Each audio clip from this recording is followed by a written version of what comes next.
welcome back to another episode of Adam Coumas Runs for Office. In this week's episode, we have Keir, Starmer and Nigel Farage are flirting again. Gaza, the war in Gaza, has it's been finished. It's sorted, according to Trump. We have AI actors invading Hollywood, and can we have babies whilst removing women? All of that and more coming up on this week's show.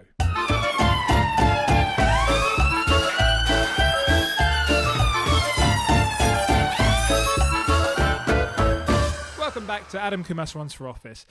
Today this week we've had a bunch of stories. We've got Keir Starmer and Nigel Farage flirting again. Now, when I say flirting, what I mean is we've got these two politicians constantly in each other's heads, constantly talking about each other. Keir Starmer's in a recent speech has just said Nigel Farage doesn't believe in Britain, and he tells that to a Labour conference. So Keir Starmer's launched an all-out attack on Nigel Farage, politics of all grievances, claiming the Reform UK leader did not believe in Britain. So now, this is, I don't know if you've been clued into any politics, what's been going on in the UK at all, but we've got these two parties are constantly talking about each other.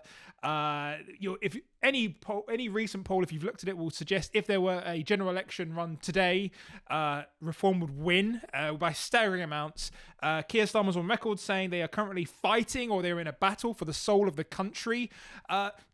I don't know about you guys, but if I was Keir Starmer and I knew somebody was on the brink, like, you don't need to keep mentioning your opposition.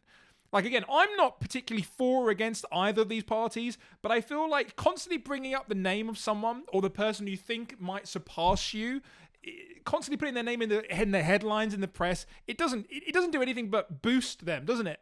I mean, I don't know. If I'm going to be very cynical here, like, we did see this happen with the American elections with Trump, and we had, let's say more this 2016 elections, I think, in America, where you had everyone talking about how bad Trump was, and Trump's an evil guy, and he's racist, and he's homophobic, and all this sort of stuff. And then what ended up happening, we ended up hearing so much about it that he became president of the United States.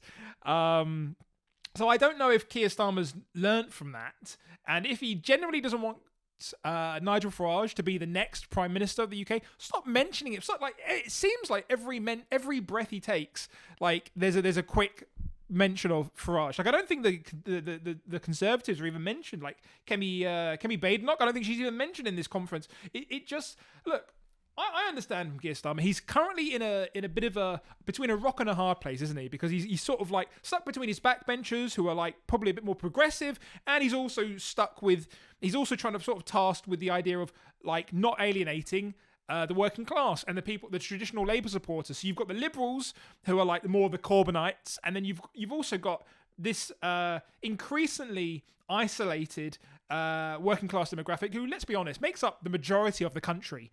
So I guess he's sort of, and he's had to roll back on a bunch of things he said in the past. Like, I think he made a speech recently saying that the United Kingdom risked becoming an island of strangers, and that resonated with a lot of people, but then he immediately rolled it back because he was criticised by people on the left. So I understand, like, and it's hard for a comedian like Starmer. Again, I don't dislike everything that he's done. I think he's done a lot of good things, and I'll qualify that for anyone going, what has he done? I think the idea of bringing breakfast clubs into school is good, putting penalising water bosses for Thames Water and things like that is good. I think he has been on the better side of kissing the ring when it comes to Trump. I think he's been very good at sort of supposedly keeping the Americans on side. But I think he's less about talking about his achievements. He seems to be more about shitting, to be quite frank, on people like Farage and Reform. So I don't know if this is good. Speaking of good things, though, it seems as if the war between Israel and Gaza, or the IDF and Hamas, might be over. This is, of course, this is the story, if you haven't seen it, of Trump has basically spearheaded a supposed peace deal that should unite and stop the war between Israel and Gaza. We've got Trump gives Hamas in classic Trump style, in this peace treaty, he says he's given Hamas 3 or 4 days. So I like the lack of specificity there, like 3 or 4. Yeah, 3 or 4. He's given them 3 or 4 days to respond to his peace plan for Gaza. Now, with all peace plans, it's always very delicate, where there's a lot of diplomacy when it comes to peace. There's a lot of hurting on both sides. And I think anyone who's sort of watched or seen anything in the news about what's going on in this conflict in the last 2 years has realized that there's a lot of suffering going on throughout. Now, I think whenever it comes to militants like Hamas, or you've got the IDF as well, like you've got to approach this democratically, diplomatically, and with a lot of sort of like caution and refined sort of language, refined etiquette, just because things can be very sensitive, right? So Trump's aware of this. He aware of how peaceful you need to be and how delicate you need to be, and he's basically said, if the leaders of Hamas do not sign this within 3 or 4 days, they will pay in hell. If they reject the deal, they will pay in hell. That's a good way, isn't it? It's almost like threatening them. If you don't sign it, you'll pay in hell. Now, I don't know what hell looks like to a Hamas extremist. Like, what does hell even look like?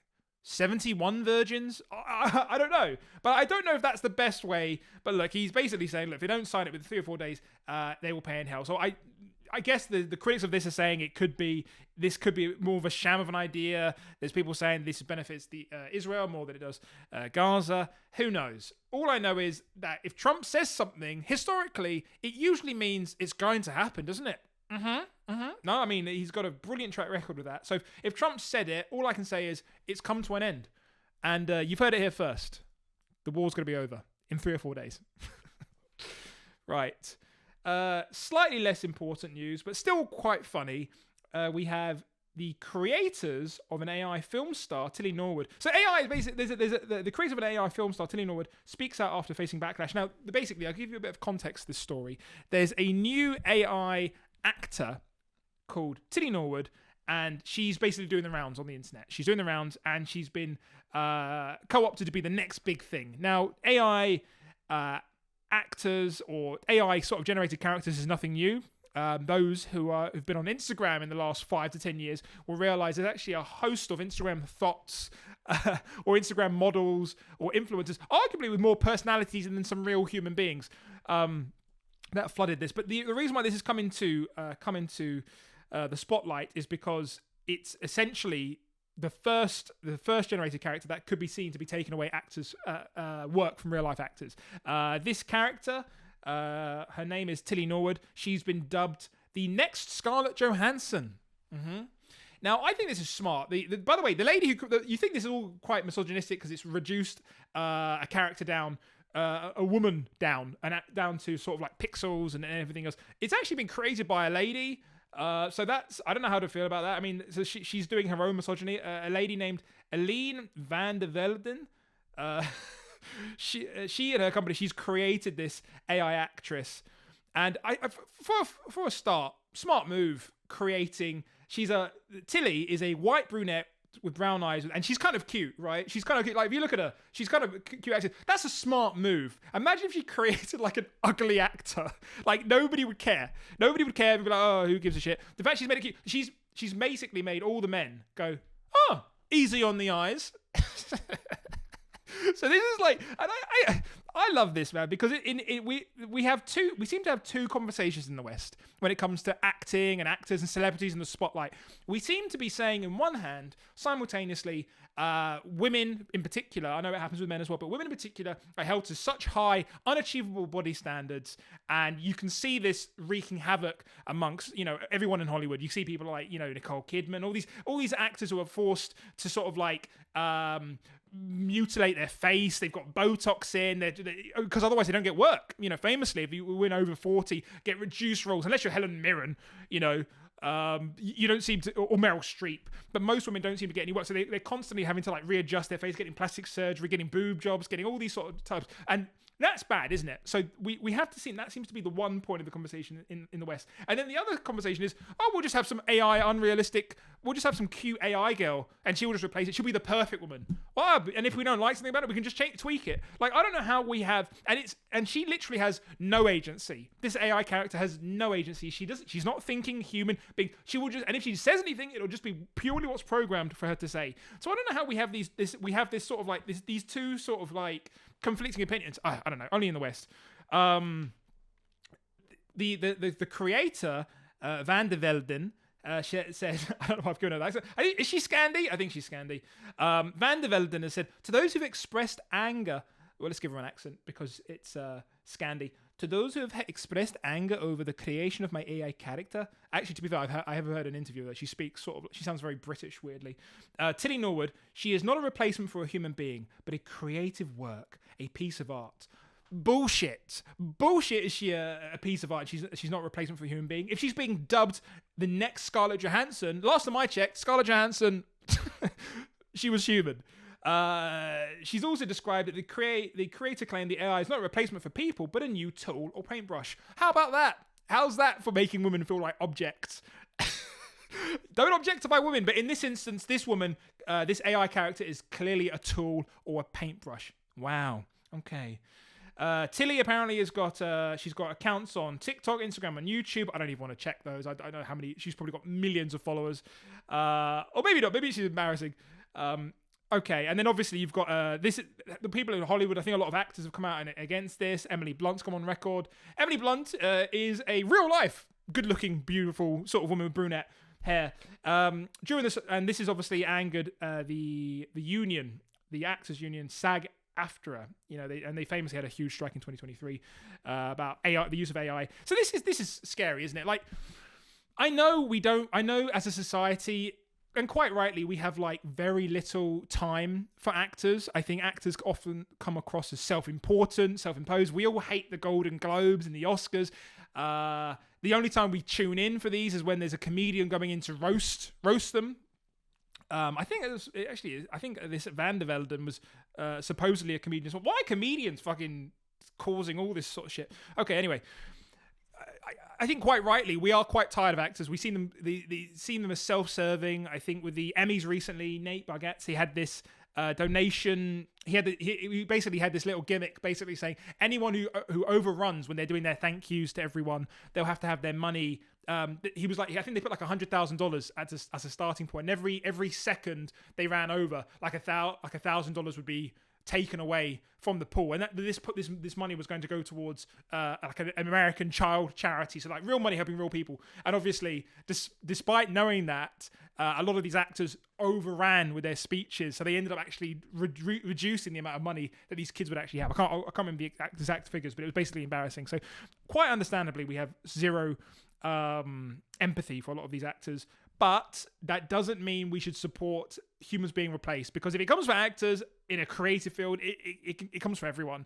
Anyone front facing, like, let's say, I don't know, maybe you call, like, we all, when you contact your bank, and we already hate it when there's a chatbot there and you say, just give me a fucking human being, I just want to speak to a person. If we're replacing them and we're happy to like watch them in our movies, who's going to give a shit when it comes to calling up HSBC Bank and then they give us a virtual clone of someone? So I'm not a fan of this. There was also another story, I believe, that was similar to this. It was about this Scottish woman. She was a Scottish voiceover artist, and she did some work during 2020 with, I think it was another Scandi company. I can't know. I'll verify that. But she then found out when she was going on Scottish Rail, or a train company in Scotland, and she overheard her own voice being used on the announcement, and she didn't record any of those lines. Basically, her voice had been digitally recorded, recreated, and stolen, and was playing on Scottish Rail. There's a really interesting video, you can look it up, of her basically having her voice stolen, and it was basically, I don't know, it was quite eerie. She was basically sitting there going, look, I didn't record any of these, they took this without my permission, and she couldn't appeal it. I think I don't know if there's an update on that story. Maybe she's won since then, but basically it's the idea of, you got to look after your identity, and you've got to read your contracts, because if you're not, suddenly your likeness, your voice, everything that people tell you, everything like the banks say, cloning, that's happening in the creative field. So you got to be careful with this stuff. Speaking of cloning and creating fake versions of people, there's a breakthrough, a scientific breakthrough, which is exciting but also very dystopian. The article reads, babies could be born without biological mothers.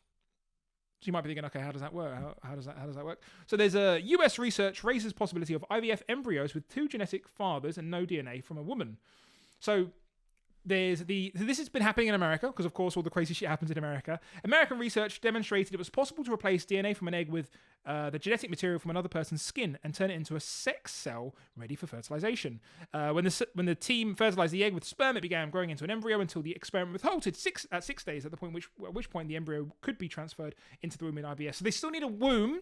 They still need a womb or a woman, should we call it, to put the egg in. But the way they can create the egg can be created through a skin cell. So basically, in theory, you could sort of scratch your skin, get some skin cells, and they could create an egg from that. And then that could come from a bloke, the skin cells, and that could create this artificial egg.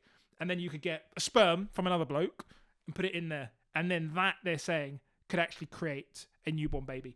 I mean, obviously, there's interesting applications to this. If this was to go ahead, it could provide an unlimited supply of fresh eggs for women who struggle to conceive. So, okay, that sounds interesting. So it can happen for women as well, but we're just demonstrating that you don't need women, but it could happen for women because of their age, infertility, or medical treatment. So basically, any sort of crazy cat lady or feminist who's in their 40s who basically says, "I've never wanted kids," now they can have kids potentially. So yeah. This is look. There's a part of me that thinks this is exciting, but then also there's a and I'm an atheist, right? I'm just gonna go and say I am an atheist. I've never really been a big fan or believed in a higher being and everything else. But then this is like playing God, and I think there is a little part of me. If there was any part of me that was like a little bit Christian or a little bit religious, I'd be thinking, the idea of being able to create babies without. I don't know, without the people who birthed them, the women who birthed them, sorry. God, I became super left-wing then. It's just weird. I don't know, maybe, what do you think? Do you think this is a good idea? Do you think this is, because I think, sometimes science can be used for good and sometimes it can be really empowering, but there's also other times I just look at these things and I just go, what is going on? This does sound a little bit like a Black Mirror episode. Anyway. A quick story here, and this is just an interesting one. Ireland. So we're all aware of the mass migration that's happening across Europe. We've got a lot of people coming in. This has been a problem primarily after the pandemic. But Ireland they are offering migrant families up to €10,000 in return for dropping their asylum claims.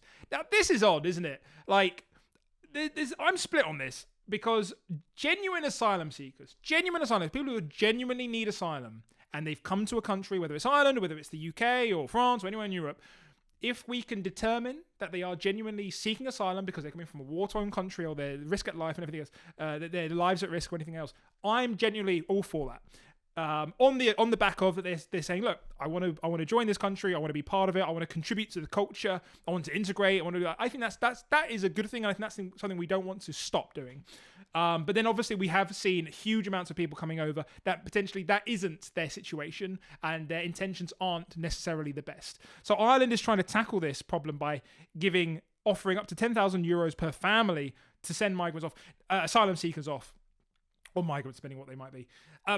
I don't know. To me, this sounds like odd, very odd. Like, there's a part of me thinking, if a single family accepts that, or a single person accepts the money, surely that proves that they don't need it. They're not truly an asylum seeker. Because I don't know about you guys, but if I was fleeing a country and I genuinely needed to be safe and I needed to start a new life, you couldn't buy me off with €2,500. Because that's the amount each individual person can get it. So they're going to raise it to €2,500 per person. So there's a part of me that thinks if a single person just says, right, actually, yeah, we'll take the money and we'll fuck off back. Like, that can't be a genuine asylum seeker, because genuinely, if they genuinely are, they'd want to say, look, the money sounds nice, short-term money sounds nice, but we actually need to be here because our lives are at danger. So I don't know what's going on here, Ireland. It's not a good look. You've got to find better ways of processing the asylum seekers or the migrants. You can't just give them money and hope they fuck off. That's not good. In other news, we've got some fun news here.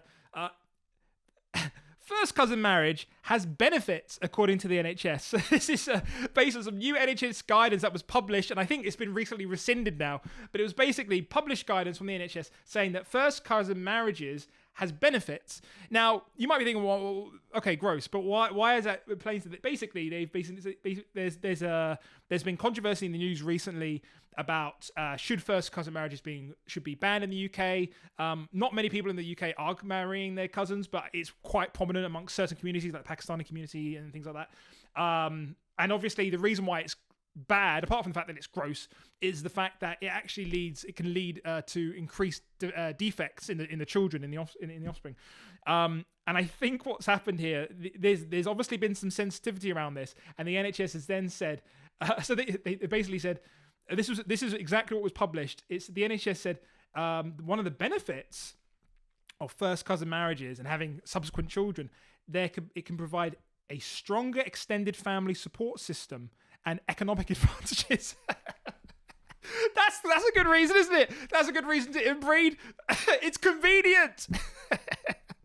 And it's strong. I mean, of course you're gonna have a stronger family support system if your cousin's only in the next room. Well, do you know what? We weren't thinking about inbreeding, but it's just so convenient now, and we just thought we'd keep it in the family. I think they've been slapped on the wrist for this. I think Wes Streeting was on record saying, "What are they playing at?"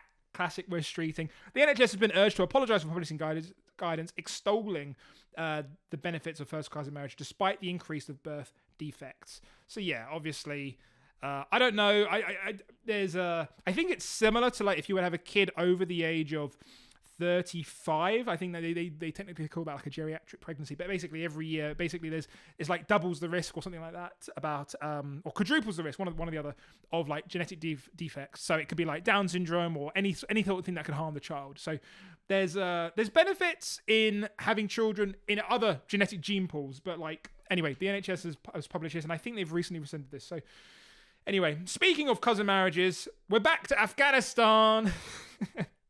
Let's get some traditional Afghanistan music playing. Okay, so this is a fun story. We were talking about them last week, but the Taliban has now cut internet for the whole of the country, and Afghanistan is dragged into an abyss. So basically, the Taliban have cut out internet for the whole country. The Taliban suspended internet services across Afghanistan on Monday, cutting off millions of people from the outside world. Now, this has affected lots of things, including air transport. It's also affected satellite TV broadcasters, Afghan media outlets, and services in hospitals, and in government and private offices as well. So the Taliban have basically said, no, we've had enough. It wasn't enough to stop women from learning after 6th grade. It wasn't enough to stop women from entering educational universities. It wasn't enough to stop women from learning about human rights, or stop women from learning about sexual assault. It wasn't enough to remove books in universities that were written by women. We're now just cutting off the internet. The Taliban don't fuck about, man. They don't fuck about. What I liked about this, there's a parallel here between what they've done. I mean, Taliban obviously could be worse because Taliban don't fuck about, but there's a parallel between what's happened in Afghanistan and what's happened in the UK. I want to see if you can spot the difference here. So they've removed the internet or access to the internet from millions of people across the whole of the country. And this measure, and this is from the Taliban, has been this measure was taken to prevent immorality. And an alternative will be built within the country for necessity. So they've removed it under the guise of immorality. And now, does that ring any bells to any of our listeners? Does that listen? I think it does, doesn't it? Oh, maybe the UK online safety ban? I think it does. If I remember the online safety ban, that was put through to protect children, wasn't it? That's what they were putting it for. They were saying, it's to protect children from looking at immoral content. So I guess maybe Afghanistan is embracing Western values. This is obviously fucked up. I feel sorry for any of the women who are out there, or anyone. I think, to be fair, I think even men, no one can access the internet here. There was also another part of this story saying they were potentially upset, or they were worried about how they were being perceived by other countries. Obviously every time they do something and it's widely reported, people were rightly criticizing Afghanistan or the Taliban. They've now removed this, so that should be shut down. So who knows? all we can say is, for sure, across the world, nations are increasingly censoring access to the internet for good or for bad. I mean, I think any sort of censorship is always bad, but yeah, good on you, the Taliban. You never cease to impress. Right, and our final story, arguably our most important one. You know, I've been waiting to report on this for ages. I mean, I've been laying awake at night hoping this day would finally come, but and it finally has. Bonnie Blue is getting a divorce. Hallelujah! She's getting a divorce, so she's back on the market, lads. If anyone wanted to basically put forward the case for marriage, Bonnie Blue's getting a divorce. I don't. If you don't know Bonnie Blue, she is I think the technical term is a super slag. Sorry, it's not a super slag. An ultra whore. She's businesswoman of the year. Bonnie Blue is a national treasure at this point. I don't know. And by the way, I'm not going to feel ashamed. Some people might be criticizing Adam, why are you stooping so low to even mention her? I'm going to talk about Bonnie Blue because the last time I checked, she had her own documentary on Channel 4. Okay. And that is a respected, I think it's publicly funded to an extent, media organization. So if they did a whole documentary about her, I can talk about it for fucking 5 minutes on my show. But Bonnie Blue's getting a divorce, which is lovely. You know, it means that a lot more men can basically keep the dream alive. Because I think there's a lot of men who are interested in her somehow. There is actually a bit of a sad part to this story. I think she's I don't know if you know this, but her husband, his official title. So if Bonnie Blue's a super slag, her husband Ollie Davidson, he's a cuck of the year or cuck of the decade. I think she's been operating for more than a year. Ollie Davidson and Bonnie Blue are getting a divorce. What's sad about this story is that they were actually they started off as childhood sweethearts. So I think they met when they were like 14, or Bonnie was 14, or he was 14. So this is not like a quick fling or a marriage. He's basically been with her since they've been together since they were teenagers, and he's basically been subjected to being the biggest cuck in the universe. I don't know why the marriage failed, to be honest. Why would a marriage like this fail? Is it because she slept with 1,000 men on live TV or live broadcast? I don't know if it was TV. It was her own broadcast. Is that what it was? Do you think that might have put a damper on the marriage? I don't know. I think she said it didn't, but there's a part of me thinking like, okay, well, she's apparently all that horrid about has earned her a valuation or fortune of a reported 34 million. So good going. I don't know if it says here that Ollie Davidson won't get a penny of it, or her team is saying he won't get a penny of it with the divorce. I don't know if you want that money. Do you want that money? I mean, you get half. Imagine if you got half of that, and then whatever else you do in life, you just know it's been financed by her activities. I don't know. I don't know if I want that. I don't know. I don't know why this is news. She's getting divorced. Admittedly, she should never have been married. And by the way, I'm not gonna. Before I get any criticism, I'm not shaming her because she slept with 1,000 men. I'm not shaming her because she has a high sex drive. I'm shaming this person because she's decided to publicly broadcast it and make a living off it. I'm criticizing her because she stood outside a university saying they could have sex with her as long as she could film it and profit off it. That's the bit I have. I don't advise anyone sleeping with 1,000 people. That sounds very dangerous. But I'm criticizing her because of how she's gone about it, and she's made it public and she's idolized it. Admittedly, again, not me. I don't think there's a lot of people who probably look at that and go, "Oh, I can't believe she's doing that." But arguably, she has paved the way for a lot of young people, particularly girls or women, to say this is a valid career choice. And I think this all ties in, doesn't it? This ties in with maybe the theme of the episode of like women are being seen as objects rather than people. So I don't know. I mean, but there's a feminist take on that as well, saying that if you were truly a feminist, she can do whatever the hell she wants. Anyway, all I'm saying is you've got the Taliban and then you've got Bonnie Blue. You got two extremes there. I don't know which one's more immoral. Anyway, that's the end of it. That's the end of this episode. Thank you for tuning in. My name's Adam Coumas. We'll see you again next week. Enjoy yourselves. Good night.